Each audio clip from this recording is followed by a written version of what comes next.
Last week on the Redeemed Marriage podcast, we talked about what should you do when you have red flags or alerts, when your spouse does something or says something that is alarming or makes you uncomfortable. I went ahead and claimed last week that this week we were going to tackle what happens when red flags come up in yourself. Like, what happens in you when you know something you shouldn't be thinking or something you shouldn't be doing? What do you do with those red flags? So stay tuned. Hello, folks. Go ahead. No, I'm not going to do it. You can push the button. That's my favorite one. All right, we're still trying to. Mess it up this time. No, you didn't. We're still trying to get things down pat. Make sure that we really know what we're doing here. But it's a work in progress. Yeah, it is. It's a work in progress. Yeah, it is. All right. Well, hey, we're here. I know a lot of times we don't. You know what? Oh, okay. Hey, well, I was just, I'm looking at all the pretty buttons too, so I'm trying to figure it all out. Okay, so that's fine. It just shut off. Yeah, it just shushed it. It just shut off. It shushed. Okay. Well, here we are. Yep. You said a lot of times. Yeah, I know. And then I saw. Well, I got distracted because I saw on our audio board it looked like something was muted. Because like whenever a microphone or something is muted, a little red light pops up, and there was a red light right there, but it was it was showing that the music was playing. Oh, because what would be weird is if we did our entire podcast and one of us was muted. Yeah, because then we'd have to start over. Yeah, we would. I mean, we are professionals. Are we? Are we? I think I wish our people who are watching on YouTube could have seen your fit you threw like 5 minutes ago. Whoa. Okay. Can we? Something like that. But see, I was like, oh, I just sat but when very you quietly. say the words that I threw a fit. Yeah, it was more like a seizure. Because like some people might get in their head that I'm like throwing things. No. It was just and well, moment. Okay. So this is what I was gonna say. We don't usually just like because I know that all of these are like evergreen. You know what that means? Negative. Do what? Negative. It probably has something to do with the trees in the forest. Oh Lord. Oh, it did. See, you did it. I was going to push the buttons, but the volume's not up. No, what it means is that these episodes, they're evergreen, which means that they last forever. Like, you can go back and listen to them at any time. They're not really dated. Gotcha. So anybody like can an listen. evergreen tree. That's right. Mm-hmm. But that's the world of podcasting. Okay. That's what they call it. Yeah, I don't listen to those. Or content. It's just, that's what it is. So, anywho, so we don't usually talk about, or we don't get really like, hey, this is what's happening in our life, like right now. Sure. But I just got out of a car. Yep. And I've been driving 10 hours today. Well, and we had a really emotional weekend. We had some really big lasts in our family. Yeah. Luke had his senior soccer banquet at Davidson. That's where I was. That we had to divide and conquer. And Logan had his senior prom. And I didn't realize how tough that was going to be because Luke didn't have a senior prom because of COVID. Yeah. So I'd never done a senior prom. And his junior prom, he didn't go to because he was playing soccer. Shocker. Yeah. And so it was just, and we had to do those things by ourselves and not with each other. And that was hard too. So. Well, I was just saying that because we knew, I mean, like Thursday night, I was about to leave on Friday, and Thursday night we were like, we didn't do a podcast, and it had to be done. And so we were like, we'll do it Sunday when you get back, and it's late. Yeah. And so then the computer didn't work and all this stuff. Anywho. Yeah. All right. Hey, let's get into the topic. It doesn't stress me that it's late because I am so passionate and excited about this topic because I wish that I had heard this podcast 11 years ago, almost 12 years ago. I just feel like that this has the potential of changing someone's heart in the way that if they allow God to use it, they could be changed to where they may not ever walk through what we walked through. And I just think that there's something exciting about that, that there's hopefully somebody out there that's listening that's going to go, wow, yeah, that's me. And I need to do something about it. So anyway, so last week, if you'll remember, we talked a lot about what to do when your spouse, when you see red flag, if there's something about your spouse that makes you check up, you're like, ooh, that's a red flag. That's kind of scary. That makes me uncomfortable. And what to do, how to approach it, when to approach it, making sure it's not something in you before you talk to your spouse about it. And so if you didn't hear last week's episode, I would encourage you to go back and listen to that for sure. But this week, what I went ahead and claimed last week, because so this is kind of how we do it. Rusty or I will say, hey, why don't we talk about this? And it comes from maybe somebody's asked a question. Maybe it's something we're learning in our own studies of the Bible or marriage books or whatever. Or it could just be something that God's teaching us. But a lot of times topics come from people asking questions. And I think, or our coaching sessions that we have. Lots of times we'll coach. Yeah.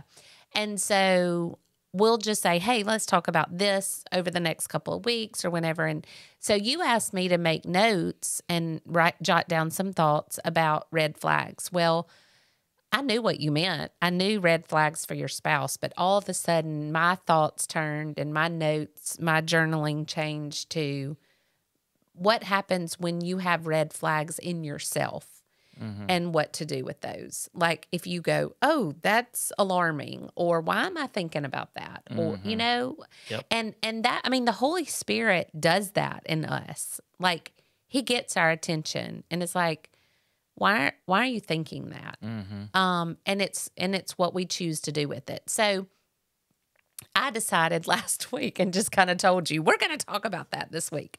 So I hope that this is super helpful for somebody out there. One of the first things that I think is important to say is that thoughts in general that come into our minds are not sin. Like the thought that comes into our mind is not sin. I mean, we are sinners. And so we're going to the enemy's going to put something in our mind, or our flesh is going to think of something that may not be God honoring. And that thought coming into our mind is not the sin. It's what we choose to do with it. And when those thoughts come into your mind that may not be God honoring, you have a choice to whether you're going to dwell on that and let that change your thought process and how you do life, or you're going to take that thought captive and make it obedient to Christ.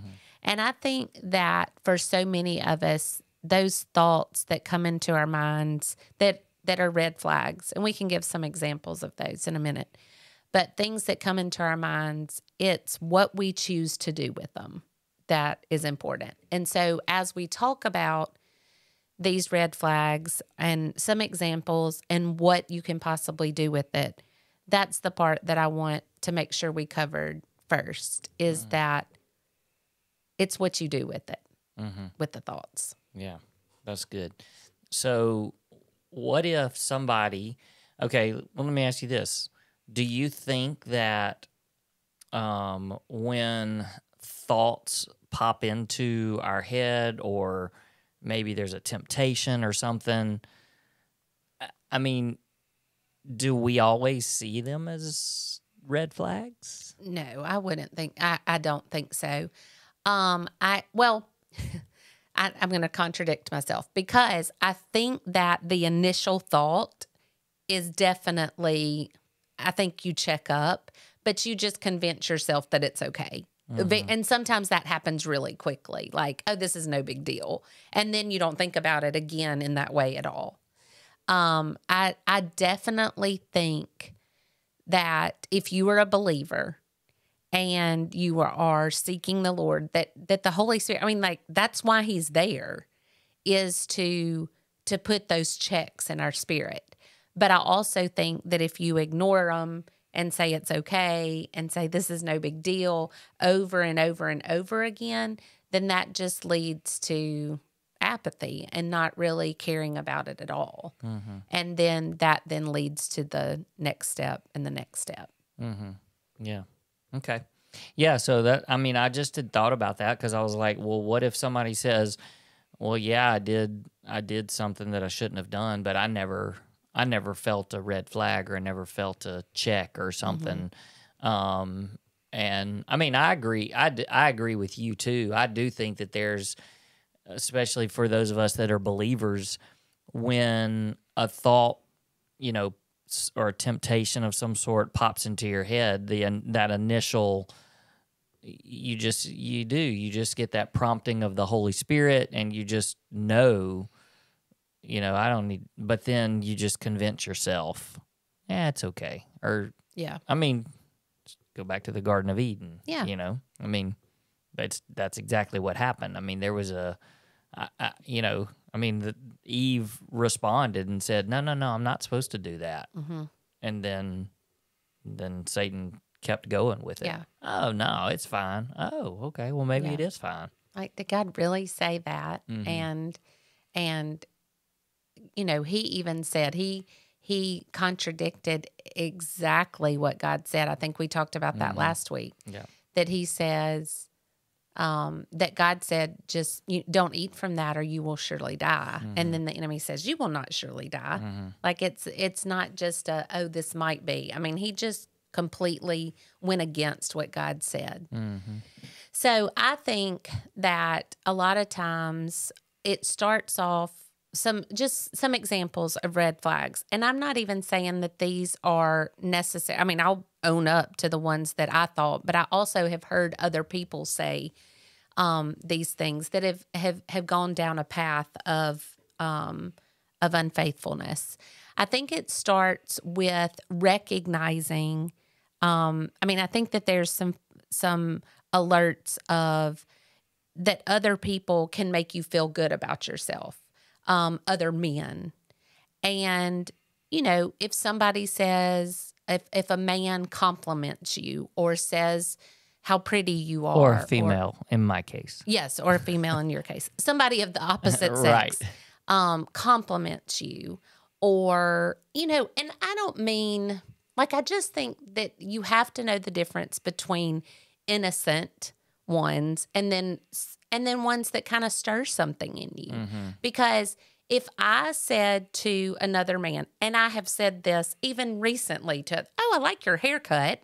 I mean, I'm just being like, that's just a fine, nothing's wrong with that compliment. But if in you that sparks something like, oh, she noticed my hair or something like that, then that's something in you that's like, oh, we might need to, check up on that. And why did that make me feel that way? You see what I'm saying? Yeah. And so compliment. What do you think? So, I mean, like, I know that's when you compliment, and you do that because you're a nice person.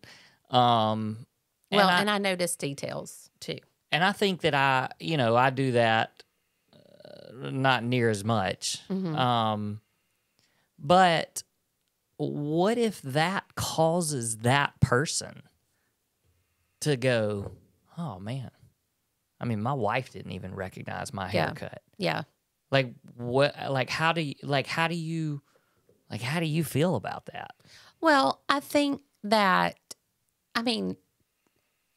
that's on that person that they allow something so surfacey to take root and to, I mean, I just was saying, oh, I like your haircut. Like it had, but I mean, I see what you're asking. I'm just fumbling over my words here. Well, I put you on the spot, but I mean, but it's okay. I mean, I see what you're saying. Like, should I not compliment somebody in case, you know, in case they take it the wrong way?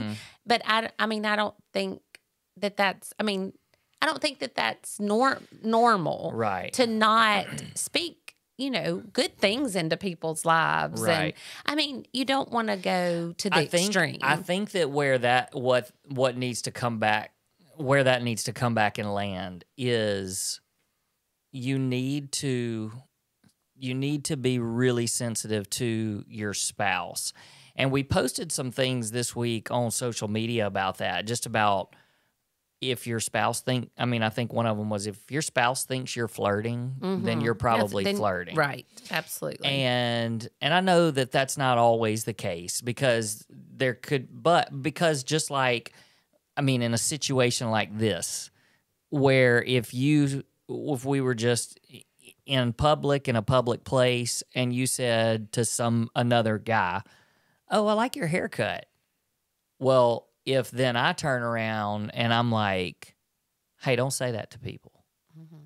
Like, is that me then? Is that on me? Or do you need to check up at that point and go, oh gosh? Well, I think if it bothers you, then yes, I have to check up. But I think that's what I'm saying. I guess maybe in a little bit of a contradiction to our post this week.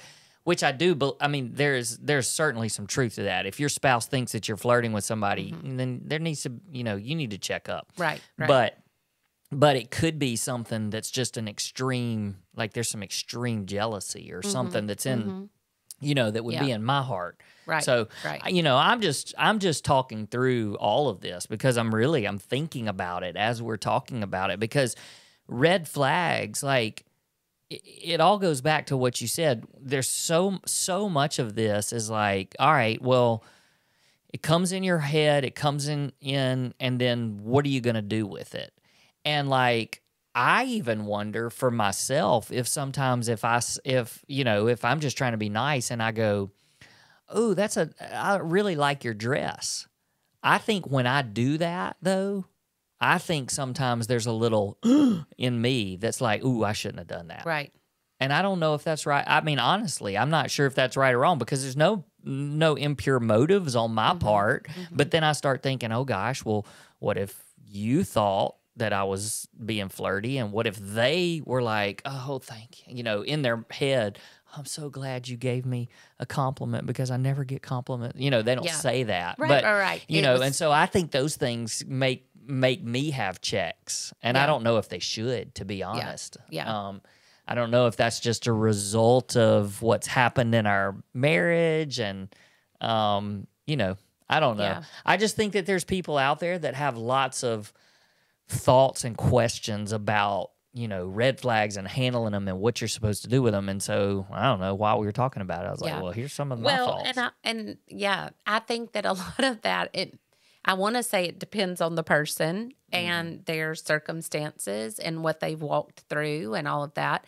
To me, if I'm saying, I like your haircut or your haircut looks good, I know that person in a way that I see them all the time. Like they're, one of our friends. Yeah. And I'm like, oh, you got your haircut. Looks nice. It doesn't, but I like your dress. That can imply like, I like the way you look in that dress, and you have to be careful who you say that to. Because like you're saying, what if you say that to a person that their husband hadn't even complimented them? Right. That's that's what I'm. Yeah. Like that's exactly what I know you were implying that if I never get compliments, thank you for that. And then all of a sudden there's that little tie to you. Right. And so, I mean, yes, I think we have to be careful, but I also, to my point, is you can't be responsible for everybody's reactions and thoughts and where their mind goes or their hearts go based on your words either. You know, it's kind of like the dressing thing for teenagers. There's this whole debate out there about, you know, moms of boys who are like, oh my gosh, just cover up your boobs and your butt. Like, quit doing that to my son. Like, why are you trying to get up? But then the moms of the girls are like, well, I mean, the boys have to learn to control their eyes and their thoughts. And, you know, I mean, it's all just blaming other people for it. But sorry, that's a whole nother topic. But we just live in a sick world, don't we? I just think that, well, and I was listening, you know, we've had Trey and Lee Morgan on our show before, and we highly respect them. And I think that they were talking maybe a couple of weeks ago on one of their podcasts about, you know, being careful about flirting with somebody of the opposite sex. And he even said that, you know, his personality is just, you know, way different from hers, and he's just always complimentary of people, and that sometimes he has to kind of take a check, and she has to, you know, she has to say, hey, be careful, that kind of thing. And it's nothing that he's doing. I mean, he's a pastor of a church. He's being nice and kind. But I think it's just that I think a big part of this is boundaries. And when you start butting up against those boundaries and you get a check and then you don't really do anything, then you're just moving into that boundary space a little bit. And then it just gets more and more. Yeah. Well, and that's the whole point of today's podcast is when you feel that check, what do you do with it? Yeah. I mean, we could spend so much more time on what happens if you don't feel the check. Yeah. But, what do you do? Yeah. I mean, well, I can just look back and think, and I mean, I'm talking about probably years of just this slow, gradual thought process that I can look back on and think, yeah, I probably was thinking that's not the best idea. For example, if it was, I mean, like we've talked about some of this before, but like if you ever catch yourself thinking, I wonder what it would be like to be married to somebody like that. I mean, that's not okay. Like, you cannot follow that train of thought or you're going to get yourself in trouble. And it's not even specifically one person. I wonder what it would be like to be married to somebody that has more money. Well, it's just fantasizing about something different than what you have, or somebody. Right. Not like, and like you said, it's not necessarily something specific or somebody specific, but it just could be, gosh, if I wonder what it would be like to be married to a wife that's like this, or that, you know, that kind of thing. Yeah. And like you said, it doesn't even have to start out with somebody specific, just in general, you know, what it would be like I just said, somebody with more money, or somebody that had a different career, or, you know, somebody who was more involved in their children's lives. I mean, it can take lots of thoughts, you know, different twists and things. Of course, I never thought about you. I never thought that about you as far as the kids. You were an amazing dad. But I can see where, like, if you're just at the soccer field and you see a dad, like, coach, or a wife coaching the teams, and you're like, oh, I wonder what it'd be like to be married to somebody who was really involved in their kids. I mean, you see what I'm saying? Yeah. Just trying to give examples, and we could fill in a million blanks with that. I mean, what it would be like to be married to somebody like that. And so what have you thought about?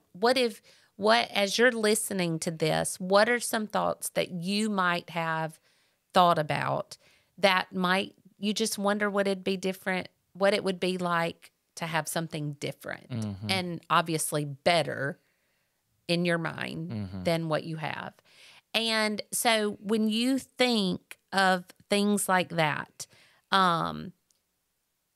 this is what I need you to hear me say. You cannot keep that in the darkness. And that's what I did. when I would have thoughts like that, I would keep them in the darkness because it was embarrassing. I didn't want to admit it to anybody. It was like, oh, I mean, I just had a thought. Like, that's no big deal. And I maybe not have that thought again for months and months and months.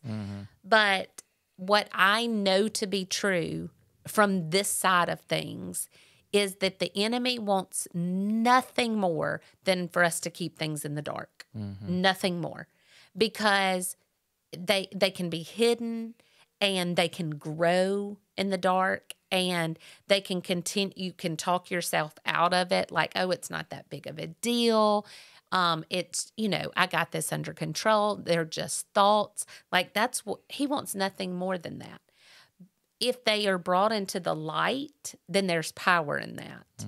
And so things like that have to be spoken. Okay, who do you say things like that to? And that's important because you obviously don't want to tell your spouse, hey, sorry, but I had a thought today about what if I was married to somebody with more money. I mean, you can't do that. So who are your people? Like, who are your people that you can trust enough to go to and say, hey, I just am having these weird thoughts and I don't want them. Like, can you pray with me? Yeah. Can you, but then again, Rusty, that I am adamant about this. You can always find somebody. Yeah, that's what I was going to say.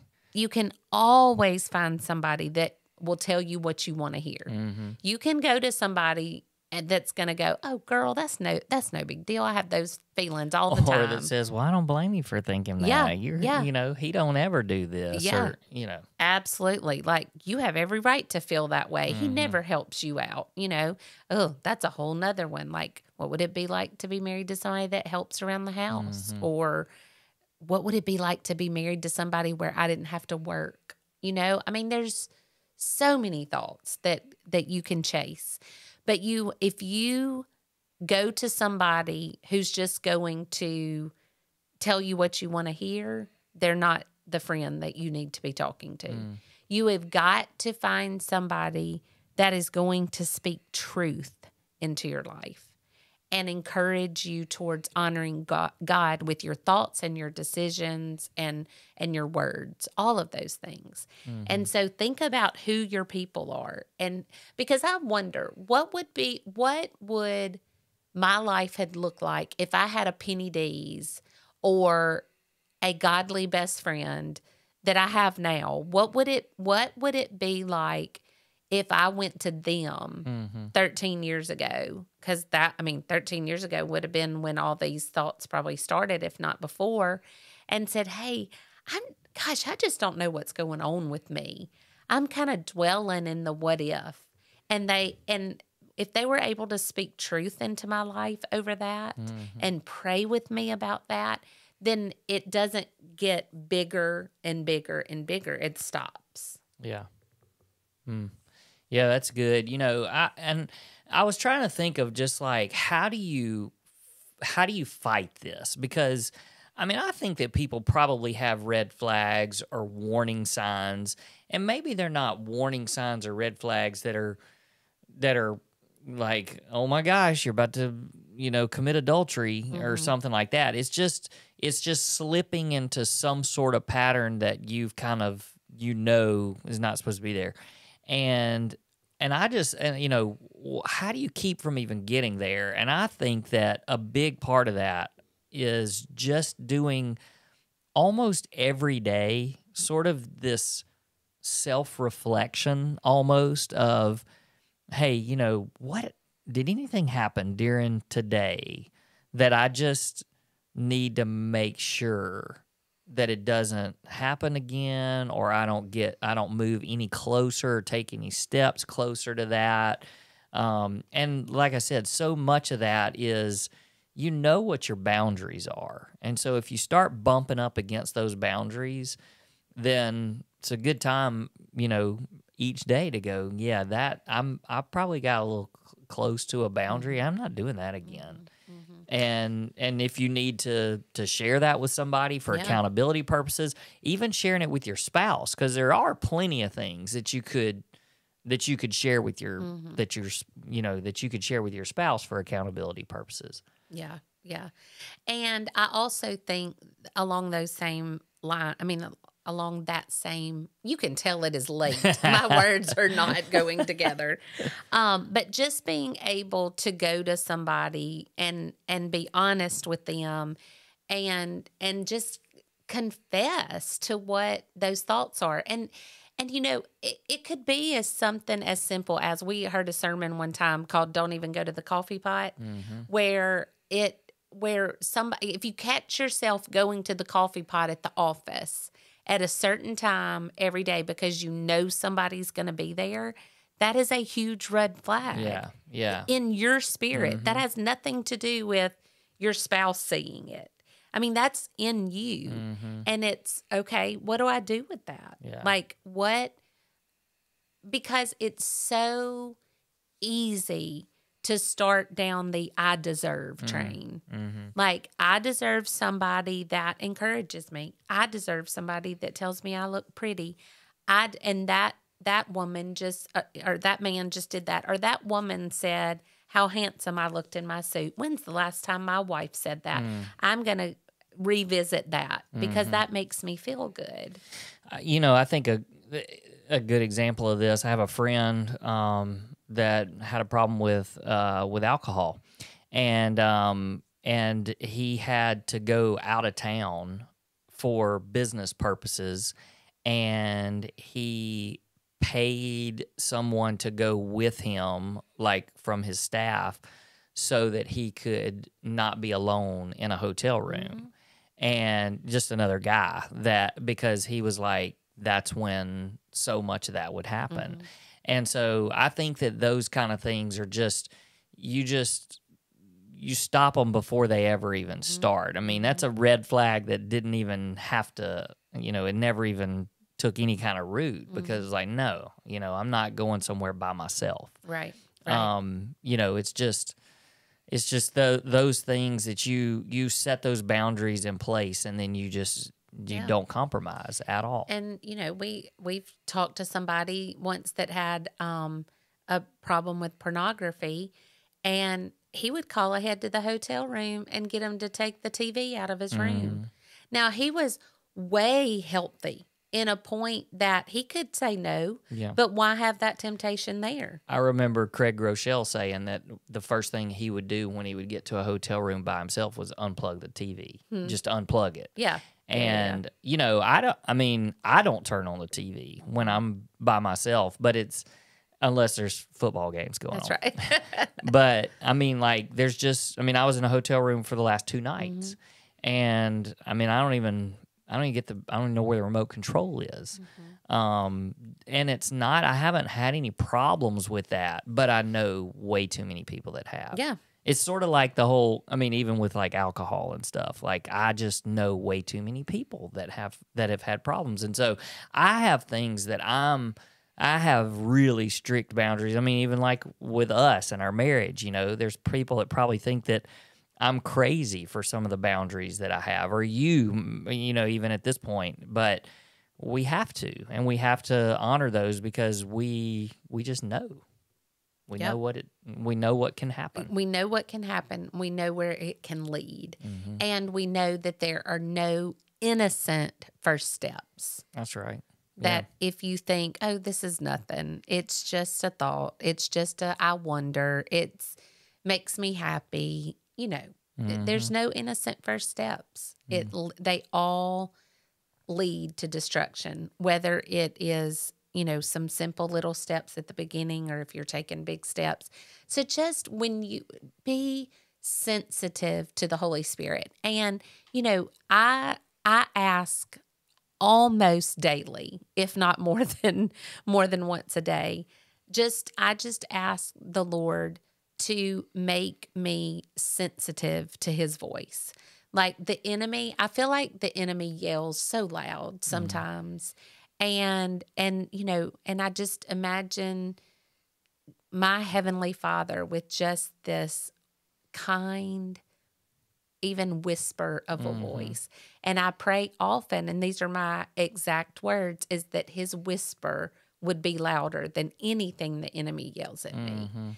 And just to be sensitive to his nudgings and his prompts, and to just help me to never miss a red flag. Well, and then, of course, the crazy part about that is that when you do get yourself into some sort of a mess and you go back and you think, well, gosh, if God would have just said, and then you go, oh, wait, that was him screaming at me. And I was just ignoring it. Okay, I know everybody who is listening has probably heard this, but it is the perfect example of what this means. The flood. You know, the town that is flooded, city that's flooded, and the man standing, you know, on his sidewalk, and here comes the water. And he's like, it's okay, God's going to save me. And somebody comes by in a boat, and they're like, hey, you want to get in? He says, no, I'm good, God's going to save me. And the water keeps rising, and he goes upstairs to the upstairs thing, and you know, all these different things come. The helicopter, he ends up on the roof, and all these people come try to save me, and he ends up drowning. And he gets up to heaven, and it's a true story. No, but I can see in your eyes that you're so scared I'm going to mess this up. Oh, no. Yeah, I completely know that that's what's going to happen, because what happens is you start these stories like this, and then you start messing it up, and you try to turn it over to me, and I'm like, I don't even know the story you're going to tell. But you want me to make something up? But I actually do know this story. Because I'm terrible at telling jokes and stories. But anyway, and so the guy says, why didn't you save me, God? Like, I was counting on you. And he said, I sent you a boat, and I sent you a helicopter, and I sent you all these things. But all that to say that God tries. I mean, he gives us prompts, but we just have to listen to him. That's right. Did I mess up the story too bad? You didn't mess it up too bad. I just didn't crush it. Well, you never crush stories, but you could tell I was shutting you off because I just started the music. I was like, we got to shut this down before she starts telling more stories. And then we'd have to go. Oh, that's not it. There's a all right. There we go. She just pushed all the buttons. All right. Hey, thanks, guys, for listening. We'll see y'all next week.